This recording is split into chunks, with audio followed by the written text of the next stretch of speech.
Tako da bom sedaj malo predstavila naš program Kravimino, tudi naše podjetje Leg Veterina, kolikor ga še ne poznate, ampak sem prepričana, da je tudi že pri vas kar to poznano. Kravimini so naš program prilagojen posebej za prežvekovalce, se pravi predvsem za govedo, in imamo novo, optimalno in popolno recepturo, ki smo jo izboljšali v letu 2020. Če vam malo predstavim naše podjetje Leg Veterina, smo res podjetje že z dolgoletno tradicijo in nekako ta povezava s farmacevtsko družbo nam je tudi narekovala temelje za kakovostno proizvodnjo. Naša osnovna dejavnost je predvsem proizvodnja premiksov in pa tudi rodninsko mineralno-vitaminskih mešanic za živali. Naša glavna dejavnost, kot sem omenila, je proizvodnja močno koncentriranih premiksov, se pravi koncentracija od 0,25 do 1%, kadar so to uporabniki mešalnice krmil. Predvsem druga največja naša dejavnost, katero pa tudi želimo poudariti tukaj, je pa proizvodnja rodninskih krmnih mešanic in pa dopolnilnih krmnih mešanic za različna obdobja in razmere v reji živali. Našo paleto izdelkov dopolnjujemo še z različnimi dodatki za izboljšanje tako zdravja živali kot tudi ljudi. Kravimin, to je naš nabor izdelkov, ki spadajo v program Kravimino, tako da zdaj vsako leto ga dopolnjujemo, vedno ga nekako probamo izboljševati, optimizirati, predvsem na potrebe, ki jih imate rejci v sami reji živali. Predvsem govedo, krav, molznic, bikov in pa tudi govejih pitancev. Kravimini, sem že povedala, so že nastali v 90-ih letih v sodelovanju z Biotehniško fakulteto in smo nekako njihovo prenovo naredili v letu 2006. Sedaj pa v tem nenavadnem letu 2020 smo tudi naredili popoln preobrat v recepturah in jih tudi prilagodili na uporabo. Vedno pa nekako sledimo ciljem, da vključujemo nova spoznanja v prehrano krav, molznic ali to pitancev, da potem optimalno zadostimo potrebam molznic in pa da dosežemo najboljši ekonomski učinek za rejca. Da vam predstavim Kravimin Pit, to je mineralno-vitaminska mešanica za goveje pitance in vsebuje vse nujne aktivne učinkovine za presnovo v vampu. Biotin kot pomoč proti acidozi, selen v organski obliki za krepitev imunskega sistema in pa predvsem vir magnezija za mirnost živali v reji. Dodan je tudi vir dušika za hrano vampovim mikroorganizmom.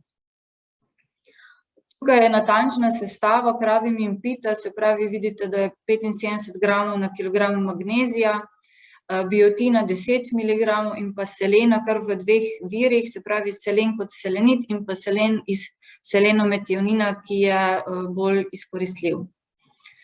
Doziranje imamo prilagojeno na 100 do 150 gramov na žival na dan in se lahko meša v prikolico ali pa kot posip v jasli.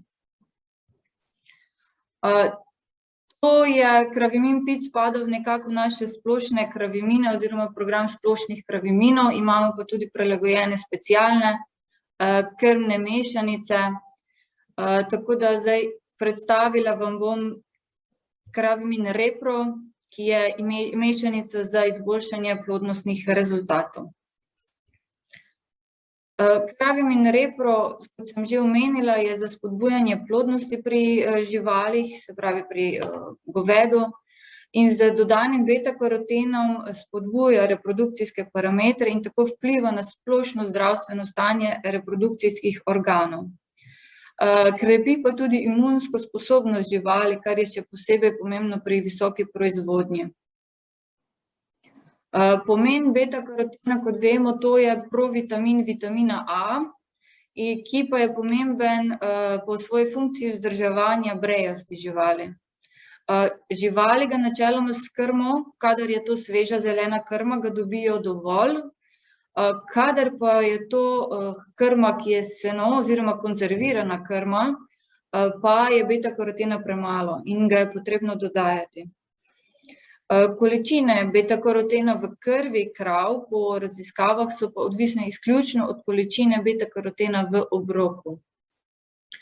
Če vam predstavimo recimo po študijah vsebnosti beta-karotena v krvi in pa pomen njegovega dodajanja v samo krmo. Kadar so krave krmljene s svežo zeleno krmo, je beta-karotena v krvi nekje od 3,5 do 7 mikrogramov na mililiter. Kar je nekako tista optimalna oskrba živali in to pomeni dobro zdravstveno stanje in pa tudi dobri reprodukcijski rezultati v sami čredi živali.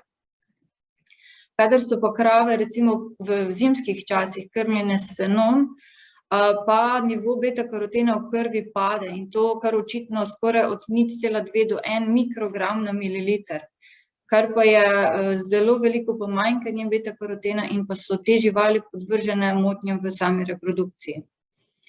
Tako da priporoča se dodajanje beta-karotena 500 miligramov na žival na dan, kadar je ta meja beta-karotena v krvi pod 1,5 mikrograma na mililiter. Kadar je nekako tisto prehodno vmesno obdobje oziroma vmesna vrednost od 1,5 do 3 mikrograma na mililiter, potem se ga dodaja 300 miligramov na žival na dan. Tako smo tudi mi prilagodili ta Kravimin repro za sestavo, kjer je potem količina beta-karotena, naše priporočilo glede količine beta-karotena je 350 do 500 miligramov beta-karotena na žival na dan. Kar pa pomeni, če pretvorimo v doziranje našega izdelka, to pomeni 50 do 70 gramov Kravimina repro na žival na dan. Tukaj je vidno tudi natančna sestava vitamina E, vsebnost vitamina E, potem beta-karoten in pa selen iz vira selenometionina. Tako, to je zdaj z moje strani vse, tako da bi se vam zahvalila, na kratko smo predstavili Kravimin. Vse ostale izdelke iz programa Kravimin so vam na voljo tudi na spletni strani ali pa preko naših informacij, naših prodajalcev na terenu in vam z veseljem tudi svetujemo glede tega. Gospa Tina, hvala, pa vabljeni še tudi v bodoče.